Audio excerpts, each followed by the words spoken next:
Hey guys, so today I'm going to give Johnny Zest a makeover based on his astrology. I'm new around YouTube. I just wanted to combine my two loves and passions of Sims 4 and astrology. So here we go. Also, I just want to note that I filmed this once before, but I didn't realize when I went to edit it that I was completely muted the entire time. So that was so funny. I loved every minute of that. I will never make that mistake again. For his big three, I would say he's a Gemini rising, Aquarius sun with a Cancer moon. We're going to dive into his Gemini rising first, obviously. But so Gemini rising gives him a natural charisma. For astrology newbies, I just want it to be known that the rising sign sets up the whole chart. So he's Gemini's first house. I practice whole sign, so I practice Hellenistic astrology, so I mostly dabble with whole sign. So what would somebody's first impression be of a Gemini rising? My opinion, personally, I feel like Gemini risings are a breath of fresh air. I get that vibe from most air sign risings to begin with. But in regards to Johnny, I feel like he's very personable and he can truly talk to anyone. With a Gemini rising and Aquarius sun, I feel like he doesn't judge and he could talk to anybody. He can approach anybody, he can talk to anybody about anything.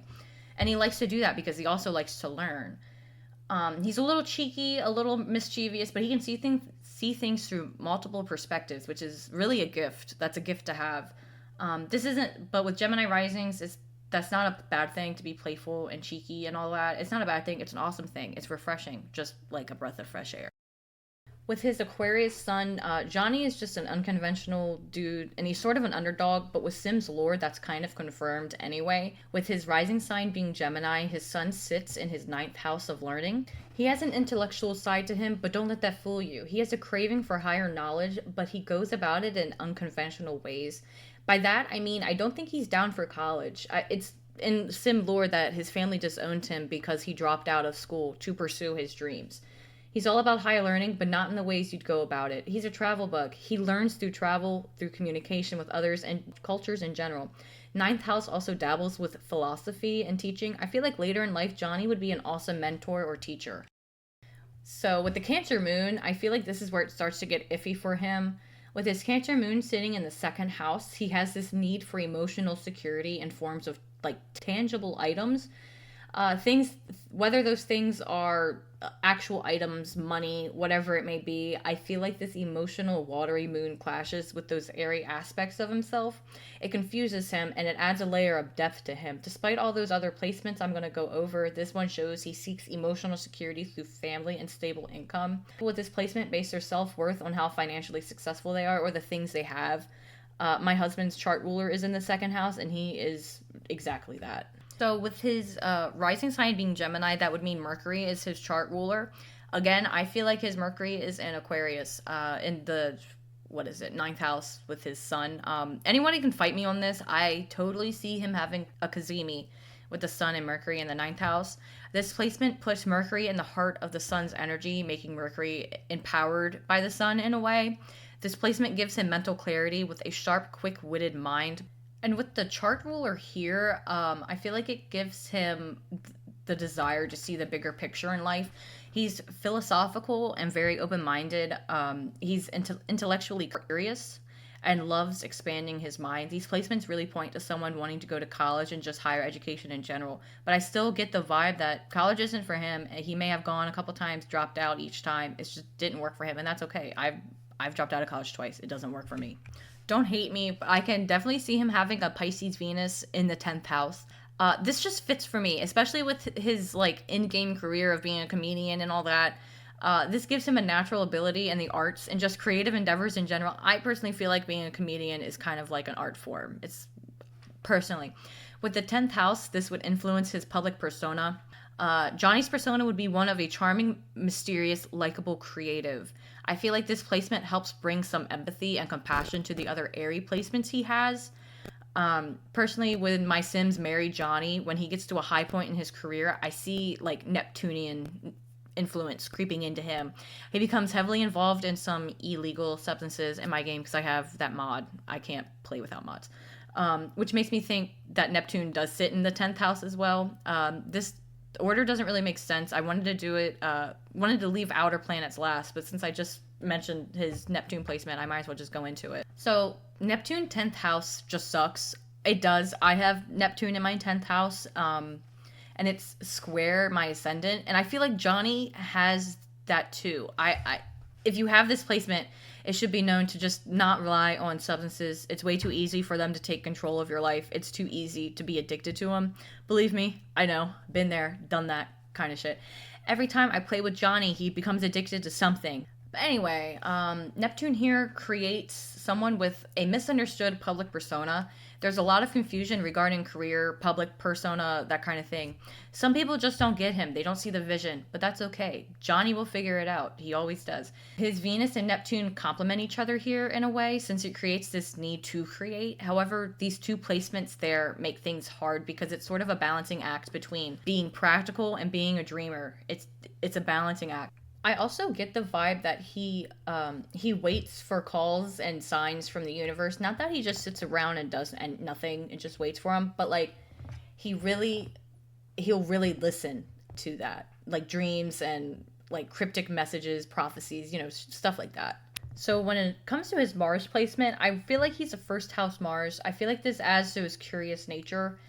Something I've noticed about people with Mars in the first house, the closer Mars is to the ascendant, the more likely someone is to have a scar on their forehead. I can see that with Johnny. Also, my friend has this placement, and she got a scar on her head. It's just, I knew that was going to happen. I was just waiting. And I can see that with Johnny. At some point, I do put a scar on his head, because I was trying to figure that out. But anyways, I can see Johnny being assertive and quick to act.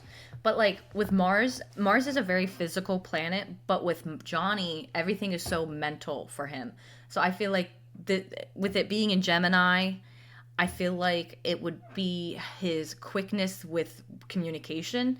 Mars here intensifies his communication and his sharp-mindedness. I can see him being a super fast talker. I can imagine talking with him would be constantly asking him to repeat himself, being like, huh? What did you say? I don't understand what you're saying. So with all the prominent Aquarius energy he has in his chart, Uranus is going to be a pretty influential planet for him. I've said this a lot, but Johnny is an unconventional dude. He marches to the beat of his own drum, and I feel like this would also include how he views romantic relationships. With his Uranus placement, I feel like it sits in his 7th house in Sagittarius. He wants a relationship different from what is expected from society. He needs a partner who respects his individuality and unique approach to life and love. I can see him wanting an open relationship. I can see him being pansexual. He's just open to anything and everything. Like he doesn't care. Like, who are you as a person? Can you stimulate my mind? With that being said, he can't have a strictly structured relationship. When it comes to love, Johnny needs someone who encourages his independent, eccentric nature. With this placement, Johnny experiences growth through relationships, more so when he's exposed to unconventional beliefs.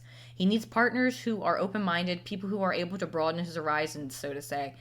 With Uranus here, he's susceptible to sudden breakups and unexpected connections. However, I can see him fighting with himself. That Pisces Venus can create some tension here.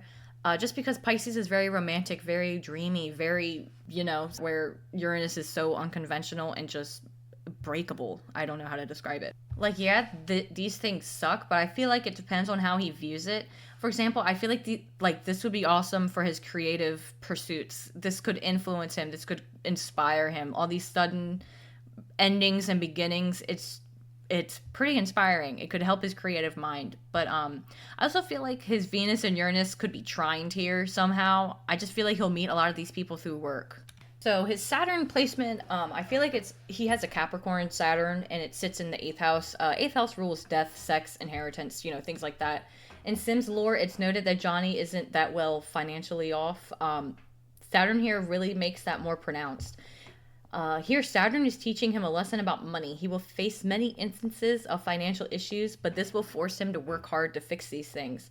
This will help him work hard and develop a more mature relationship with finances. With his 8th house placement and his Cancer moon in the 2nd, he's very insecure about his finances. But I feel like that makes sense considering he's sort of an outcast of this very wealthy, well-connected family.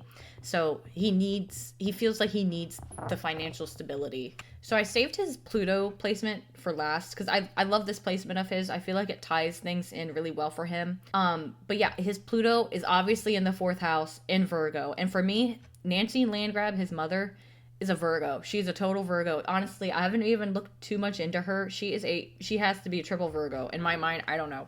Virgo Capricorn vibes. But anyway, so her sun is probably aspecting his Pluto, probably conjunct or pretty close to conjunction. And again, in sim lore, it's well known that his family disowned him, blah, blah, blah, blah. Pluto in the fourth house also points to someone who experiences power struggles with family.